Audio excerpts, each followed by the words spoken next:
దేవుని వాగ్దానం. ఈ ఉదయకాల సమయంలో ఈ దినం దేవుని వాగ్దానం అనే చక్కటి ఆత్మీయ కార్యక్రమానికి ప్రేమతో ఆహ్వానిస్తూ, బాగున్నారా? పొద్దున్న లేచారా? ప్రార్థన చేసుకుంటున్నారా? దేవుని తట్టు చూస్తున్నారా? దేవుని వైపు ఉండండి, ప్రభుని చూడండి. రక్షణ, మారు మనసు, పాపక్షమాపణ, నిత్య జీవం, పరలోకం దేవుడిచ్చే కృపా భాగ్యం.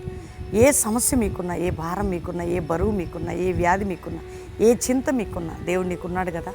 ధైర్యంగా ఉండు. రక్షణ లేని బిడ్డలారా, యేసు రక్షకుడు ప్రాణం పెట్టిన యేసుకుని ఈ జీవితాన్ని కృప వెంబడి కృపను చూస్తావు, అద్భుతాలు చూస్తావు, ఆశ్చర్యకార్యాలు చూస్తావు.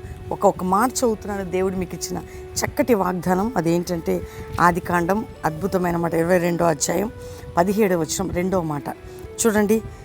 నీ సంతానం నిశ్చయంగా విస్తరింపజే, నీ సంతతి వారు తమ శత్రువుల గవిని స్వాధీనపరుచుకుందురు. అబ్రహాముతో దేవుడిస్తున్న వాగ్దానం, నీ సంతతి ఆశీర్వదించబడ్డమే, శత్రువుల గవిని స్వాధీనపరుచుకుంటారు.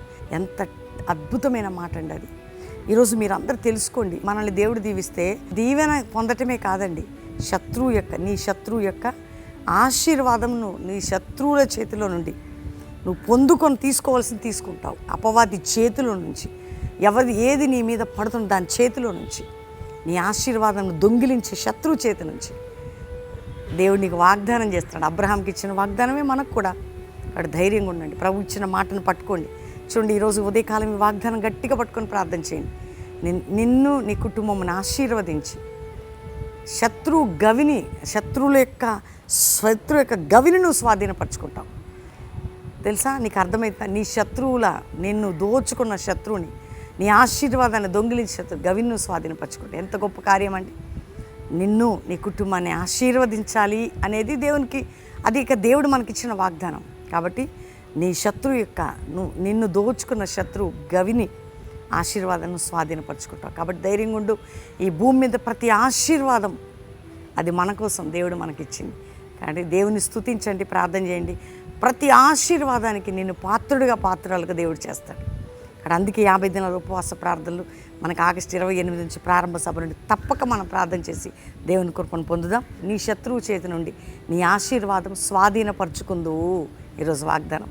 ధైర్యంగా ఉండండి, ప్రార్థన చేసుకుందాం. ప్రభువా, ఎంతమంది బిడ్డలు రక్షణ లేదో, రక్షణ, రోగులకు స్వస్థత, పాపక్షమాపణ, మారు మనసు, దయాదాక్షిణ్యత వల్ల పొంది అప్పులు, ఆర్థిక సమస్యలు, కోర్టు కేసులు, మానసిక ఒత్తిళ్లు, కుటుంబ పోరాటాలు, మోసము, లంచగొండ, అబద్ధములు, నష్టముల నుంచి విడిపించు. ఏ దేశంలో ఎవరే బాధపడుతున్నా విడిపించి, వారు ఉన్న దేశంలో వారికి చక్కటి జాబ్స్, సూటబుల్ లైఫ్, రక్షణ, ఉద్యోగం, అభిషేకం, ఒక జాషువా జనరేషన్, అపోస్తుల సేవ, ప్రపంచ దేశాల ఉద్యమం క్రైస్తవ సమాజంలో లేవాలి. సంఘాలు లేపండి, కుటుంబాలు లేపండి, పరిశుద్ధాత్ముడు మా అందరినీ నింపి మీ సన్నిధి మాకు తోడుగా ఉంచండి. కల్వరి మినిస్ట్రీని ఉజ్జీవింపజేసి రేపు జరగబోతున్న ఉపవాస ప్రార్థనలకు జీవం కలగాల. ఈరోజు వింటున్న వాగ్దానాలన్నీ ప్రతి ఒక్కరి పట్ల నెరవేర్చి మీరు తోడై ఉండి మ్యారేజ్ డే, బర్త్డే బిడ్డను బ్లెస్ చేస్తూ ఈ ఇయర్ వారిని దీవించమని యేసు నామములో అడుగుచున్నాం తండ్రి, ఆమెన్. దేవుని బిడ్డలారా, pastor Praveen YouTube channel subscribe చేసుకోండి. మరి 50 దినాలు ప్రారంభమవుతున్నాయి. ఆగస్టు 28 ప్రారంభ సభ ఉదయం 7 గంటలకి బెల్లంపల్లిలో, అక్టోబర్ 16 ముగింపు సభ. ప్రారంభ సభకే కుటుంబాలుగా మిమ్మల్ని ఆహ్వానిస్తున్నాం. 50 దినాలు గడపచ్చు, 20 రోజులు గడపచ్చు, 10 రోజులు ఏది ఏమైనా దేవుని శక్తి పొందే దినాలు, మనందరం కలిసి ప్రార్థన చేసే దినాలు. 50 దినాలు 7 వారంలో బెల్లంపల్లిలో ఉజ్జీవ సభలు, పరిశుద్ధాత్మ ఉపవాస ప్రార్థన మనందరం కలిసి చేసే దీనికి మిమ్మల్ని ప్రేమతో ఆహ్వానిస్తూ దేవుడు మిమ్మల్ని దీవించును గాక.